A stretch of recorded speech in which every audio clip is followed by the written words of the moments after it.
Lady Cordelia Linfield had not raised her voice in 40 years, and she did not raise it now. She simply leaned slightly closer to the Duke of Ellsworth across the supper table at Lady Ashworth's musical evening, and said quite pleasantly the 4 words that would change the rest of his life.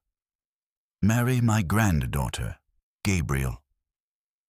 The Duke set down his wine-glass very carefully. "I beg your pardon, Lady Cordelia." "I said marry my granddaughter," Cordelia repeated, helping herself to a small portion of the seed cake with the unhurried calm of a woman discussing the weather. "Phoebe, you have met her. She manages my household, reads more than is strictly fashionable, and has not once attempted to flatter you, which I imagine you have noticed, since flattery appears to be the only conversation most young women know how to offer you. Lady Cordelia, I do not think—" "I was in Bath in the spring of 1809, Cordelia said in precisely the same pleasant tone. "And I have never once mentioned to a living soul what I saw at the pump room that particular Tuesday. I should hate for that to change." The Duke went very still. "You would not," he said. "I have not for 17 years, Cordelia said. "I am not a cruel woman, Gabriel, whatever you may think at this moment. But I am 76 years old. My granddaughter deserves a future considerably better than the one she has quietly accepted for herself. And you, I think, deserve someone who has never once pretended to be impressed by your title. I am simply arranging for both of those facts to be addressed at once." "This is blackmail," the Duke said. "It is matchmaking," Cordelia said. "I am merely more direct about my methods than most." She rose, gathering her shawl.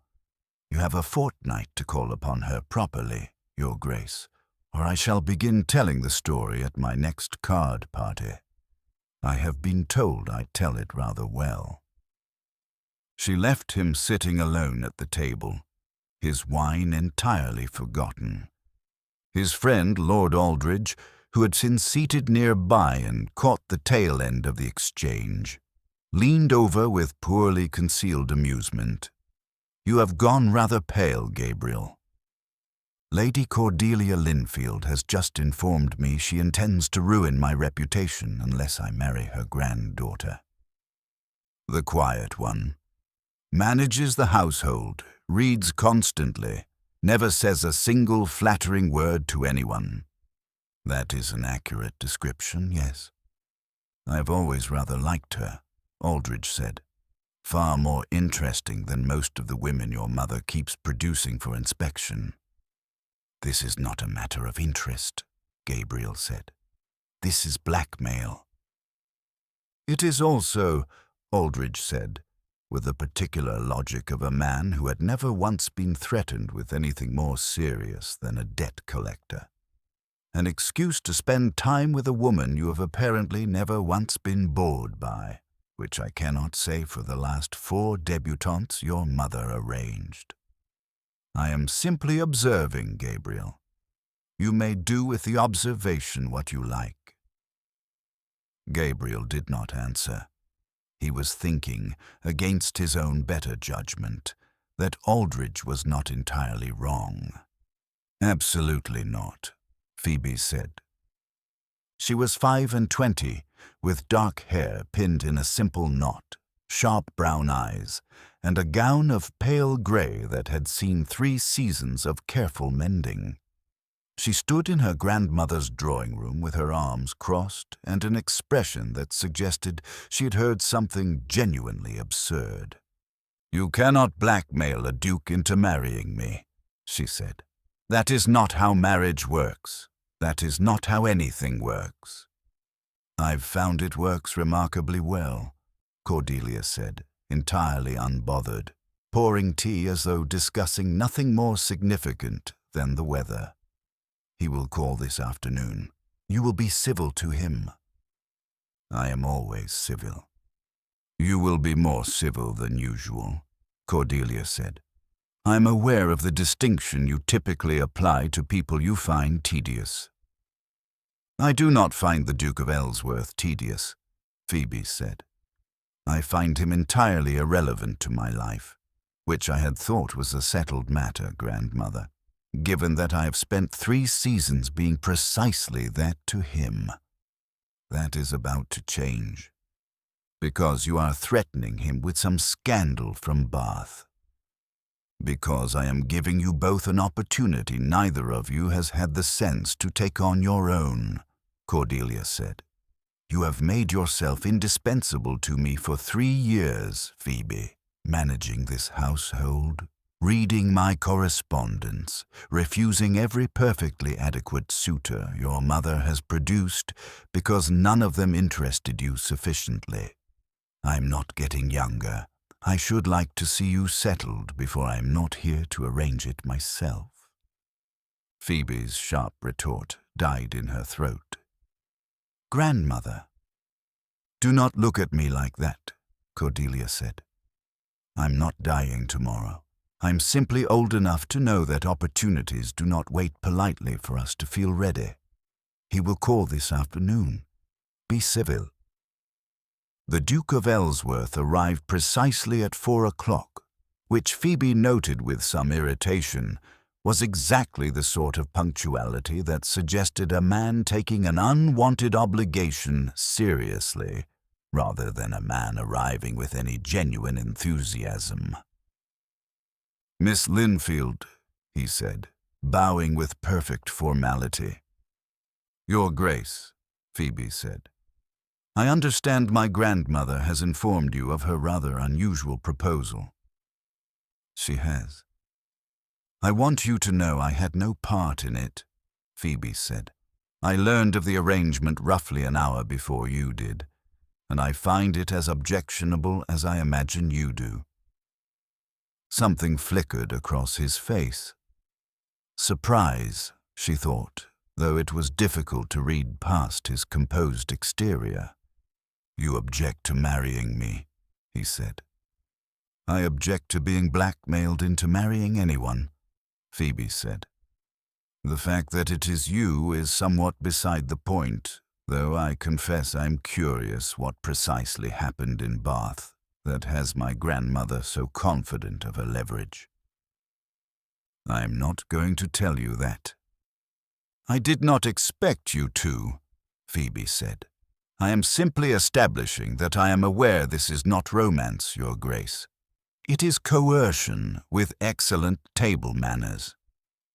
He looked at her for a long moment, and to her genuine surprise, something that might have been the beginning of a smile crossed his face. You are remarkably direct, he said. I have been told it is a flaw. I have been told the opposite my entire life, by people who wanted something from me, he said. I find I do not entirely mind the change. We are not actually obligated to like each other, Phoebe said 3 days later, as they walked the gardens at Ellsworth House under the careful but distant supervision of her grandmother, who had situated herself on a bench with a book she was not reading. No, Gabriel agreed, though I confess I had expected this to be considerably more uncomfortable than it has been. Give it time, Phoebe said. We have known each other for 3 days.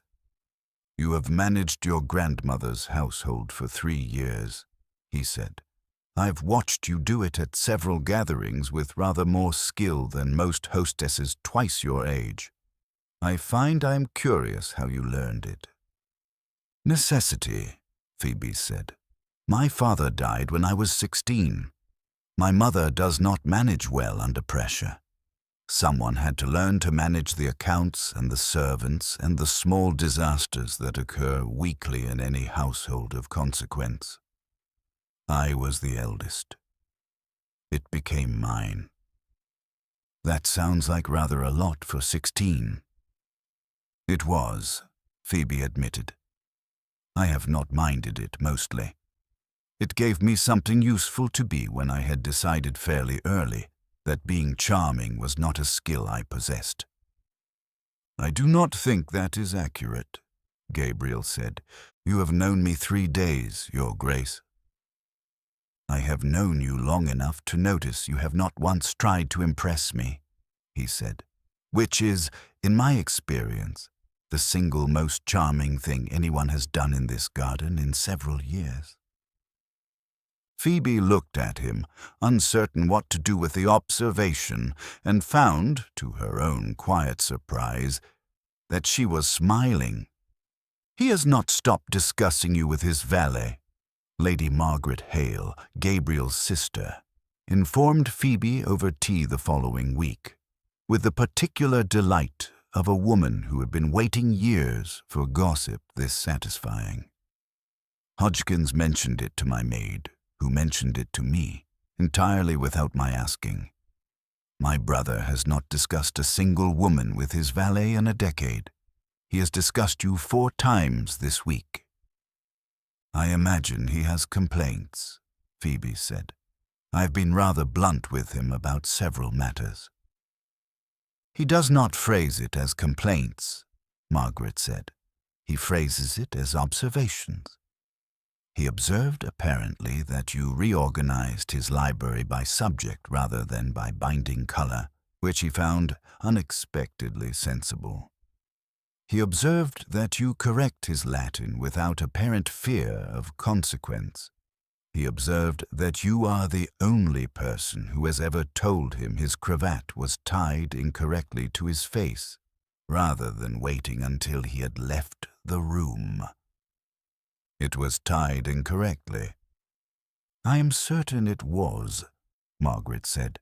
"My point, Miss Linfield, is that my brother has spent 10 years building a reputation for being entirely unmoved by anyone, and you have apparently dismantled a decade of careful armor in the space of 2 weeks without seeming to notice you are doing it." "I've not been attempting to dismantle anything," Phoebe said. "I've simply been myself, because I do not know how to be anyone else convincingly." "That is precisely my point," Margaret said, leaning forward with the particular intensity of a woman delivering important news. "Every other woman who has ever sat in that drawing room has attempted to be someone else for him, someone softer or more impressed or more agreeable. You have done none of those things, and it is the only strategy that has ever worked on my brother, though I do not believe you intended it as a strategy at all." "I did not," Phoebe admitted. "I do not know that I am capable of strategy. I am capable of honesty, and very little patience for pretending otherwise." "Then I should tell you," Margaret said, more gently now, "that whatever began this arrangement, my brother has not looked at anyone the way he looks at you in a very long time. I would hate for you to dismiss what is happening simply because of how it started." Phoebe did not have an answer for that. She turned her teacup slowly in her hands and said nothing, though the words settled somewhere she could not easily dislodge them. "You play remarkably well," Phoebe said, finding Gabriel at the pianoforte in the music room one rainy afternoon, the household otherwise occupied elsewhere. "My mother insisted," he said, not stopping. "She believed every gentleman should possess one accomplishment beyond hunting and Latin declensions." "What is your second accomplishment?"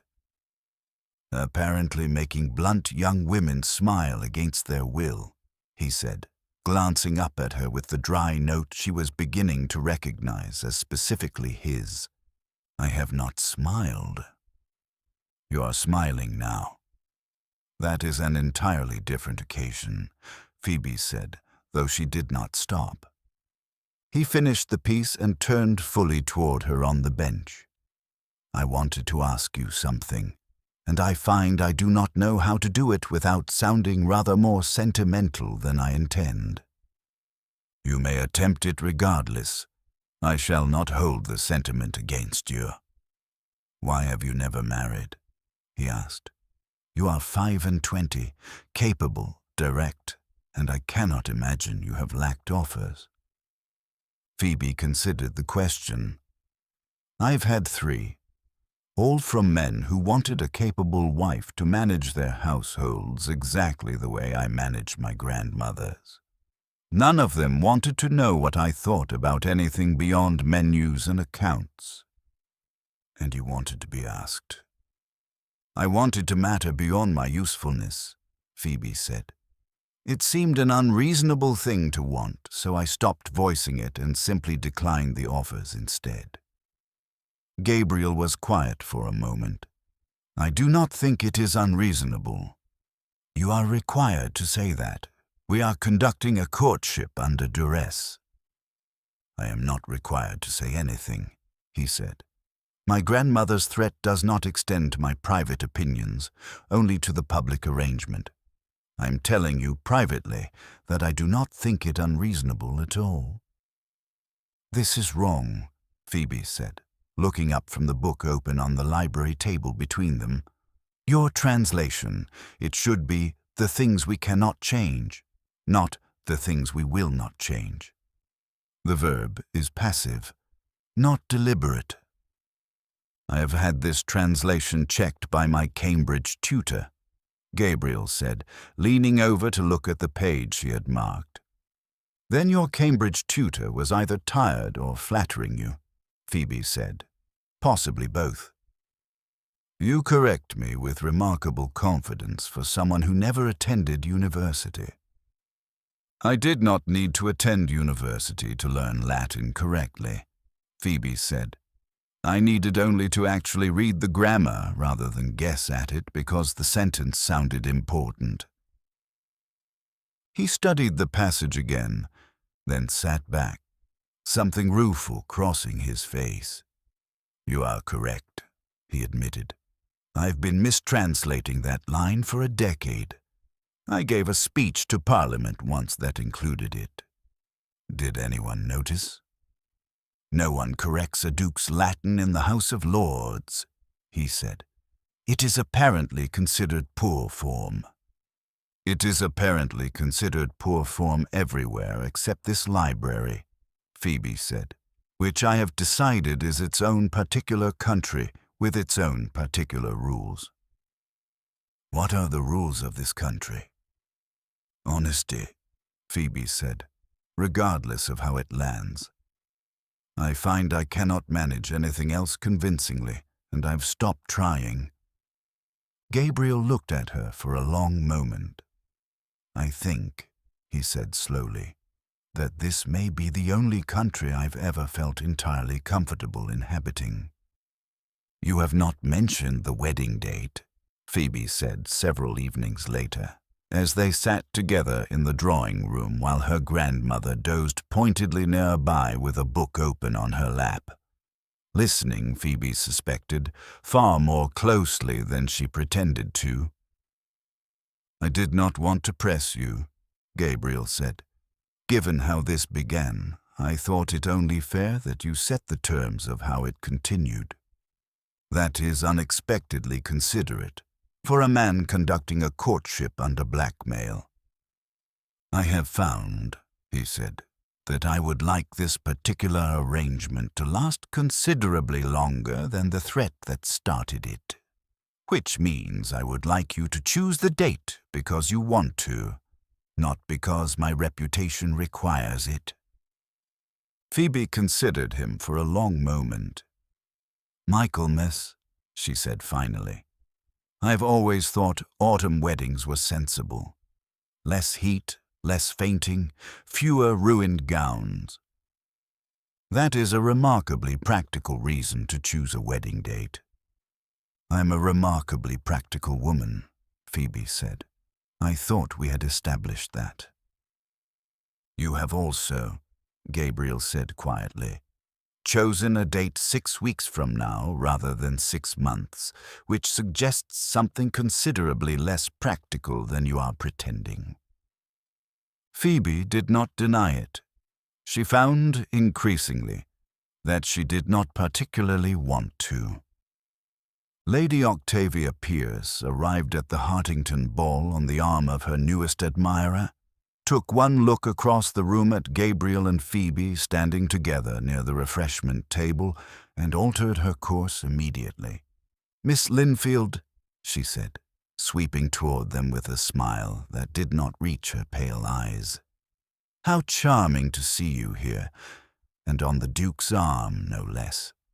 Quite the elevation for a woman who spends most of her time managing her grandmother's linens." "Lady Octavia," Phoebe said evenly. "I knew Gabriel's mother, you know," Octavia continued, addressing Phoebe but watching the Duke's face with deliberate attention. She would have had very particular ideas about who he ought to marry. Someone with connections, fortune, not a girl with no dowry to speak of, plucked from obscurity because her grandmother happened to know a useful secret. She turned to Gabriel with theatrical sympathy. "I do hope Bath has not become quite so public a topic that you felt cornered into this, Your Grace. It would be such a pity for you to spend the rest of your life paying for one foolish season." The room around them seemed to still slightly. Phoebe felt her face heat, though whether from anger or humiliation she could not entirely separate. "Octavia," Gabriel said, his voice gone cold in a way Phoebe had not yet heard from him, "you have said quite enough." "I only mean to be helpful," Octavia said, all wide-eyed innocence. "You have never once meant to be helpful in the entire time I've known you," Gabriel said. "You may go and be unhelpful to someone else's evening." Octavia's smile thinned, and she departed in a sweep of skirts, and Gabriel turned immediately to Phoebe, his expression urgent. "Ignore every word of that." "She is not entirely wrong," Phoebe said quietly. "This did begin because of a threat. I've known that from the first afternoon." "It began because of a threat," Gabriel agreed. "It has not continued because of one. I would like you to believe that, though I understand you have very little reason to, given how this started." Phoebe did not answer. She was not yet certain she could trust the difference he was describing. She found him in the library 2 nights later, a single lamp burning, papers entirely abandoned on the desk before him. "I've been thinking about what Octavia said," Phoebe admitted, settling into the chair across from him. "So have I." Gabriel closed the book he had not been reading. "I should tell you about Bath. Not because my grandmother, your grandmother, is forcing the issue any longer. Because I find I do not want there to be anything between us that you do not know." Phoebe waited. "I was 21, he said. "I fell in love, entirely and foolishly, with an actress at the Theatre Royal. My father discovered it before it became an engagement, and ended it himself, in person, in the pump room, in front of witnesses, in the cruelest terms he could manage. Your grandmother was one of perhaps 6 people who saw the entire thing. I have spent 17 years building a reputation for being unmoved by anyone, specifically so that no one could ever again watch my father humiliate me for wanting something I was not permitted to have. That is why you became—" Phoebe stopped. "Cold," he said. "Yes. It was easier than being foolish again." "You're not cold," Phoebe said. "I have watched you for 3 weeks. You're careful. That is an entirely different thing." "I have been careful with everyone," he said, "until you arrived in my drawing room informing me you objected to being blackmailed, and I found I did not want to be careful with you at all." He paused. "I love you, Phoebe. Not the arrangement. not the convenience of a wife who manages households well. You, direct, unimpressed, entirely unwilling to let me hide behind my own reputation. You are the first person since birth I have not been afraid of wanting." Phoebe's eyes were bright. "I have spent so long believing I would only ever be useful to people, never chosen for anything beyond what I could manage for them." "I am not choosing you for what you can manage," Gabriel said. "I am choosing you because you correct my Latin and reorganize my library, and told me, on the very first afternoon, that this was coercion with excellent table manners. I have never laughed harder at anything in my life, and I did not even let you see it." "You are laughing now," Phoebe said. "I am," he agreed. "I find I would like to keep doing it, for considerably longer than a fortnight." "Yes," Phoebe said.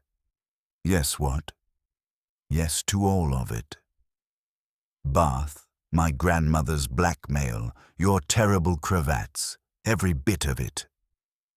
He crossed the small distance between them and kissed her with a gentleness that told her everything Octavia's cruelty had gotten wrong, and outside the library windows, the London rain continued quietly against the glass. Lady Cordelia Linfield attended the wedding in a gown of deep violet silk, and accepted every congratulation with the serene satisfaction of a woman who had never once doubted the outcome of her own scheme. "You blackmailed a duke," Phoebe's mother whispered to her, scandalized during the wedding breakfast. "I matched my granddaughter," Cordelia said, "to a man who deserved her honesty and a woman who deserved to be chosen rather than simply useful. The method was unconventional. The result, I think, speaks for itself." Lady Octavia Pierce did not attend. She sent a card of frosty congratulation and married a baron in Norfolk by autumn, and was seldom mentioned at Ellsworth House again. 4 years later, the library at Ellsworth House holds, on a quiet evening in late autumn, a fire burning low, a stack of correspondence neither Phoebe nor Gabriel has any intention of finishing, and considerably more noise than either of them anticipated when they married. "Mamma, look," says their daughter Helena, 3 years old, holding up a drawing of indeterminate subject matter with enormous pride. "It is Grandmother Cordelia." "It is extremely accurate," Phoebe says, examining the drawing, which bears no resemblance whatsoever to any human being, let alone Cordelia, specifically. "She has your tact," Gabriel observes, not looking up from his own correspondence. "She has yours," Phoebe says. "I've never once told a polite lie about a child's drawing in my life. You're the one who taught her that diplomacy is occasionally more useful than accuracy." "I deny that entirely," Gabriel says, though the corner of his mouth gives him away. Margaret arrives shortly after, considerably rounder in the middle than she was 4 years ago, and visibly delighted about it, her own husband trailing behind her with the patient expression of a man long accustomed to his wife's enthusiasm for other people's household. "You are still letting her draw on the good paper," Margaret observes, settling herself carefully into the largest available chair. "I told you, Phoebe, 4 years ago, that you would spoil her entirely, and I see I was entirely correct." "You spoil her considerably more than I do," Phoebe says. "You brought her an entire box of ribbon last week for no occasion whatsoever." "It was Tuesday," Margaret says, as though this settled the matter. "Tuesdays require ribbon." She turns to Gabriel. "I told you the very week this arrangement began that you had discussed her 4 times with your valet in a single week. Do you recall denying it with great conviction?" I recall you fabricating evidence from household gossip, Gabriel says. I recall being entirely correct, Margaret says, which appears to be a family trait on both sides now, given grandmother's habit of being right about everything as well. Lady Cordelia herself arrives shortly after, leaning on her cane with undiminished authority at 80 years old, and surveys the scene with evident approval. I hear you have been blackmailing your own granddaughter for biscuits, she says to Helena, settling into her usual chair. It is not blackmail, Helena says with great seriousness. It is matchmaking. Gabriel laughs. The real laugh, the one Phoebe has spent 4 years learning, belongs entirely to her and to no one else. She has been listening to family history, Phoebe says. She has been listening to the correct version of it, Cordelia says, accepting Helena onto her lap with the easy confidence of a woman who built this entire happy chaos through sheer force of will and has never once regretted the methods required. I told you, Gabriel, the very evening I proposed the arrangement, that you deserved someone who had never pretended to be impressed by your title. I do not believe I've ever been more correct about anything in my considerable life. You rarely are wrong, grandmother, Phoebe says. It remains the most exhausting thing about this family. It is the only reason any of you are happy, Cordelia says, entirely unbothered, and reaches for Helena's drawing to examine it with the same theatrical seriousness she has applied to every scheme she has ever executed.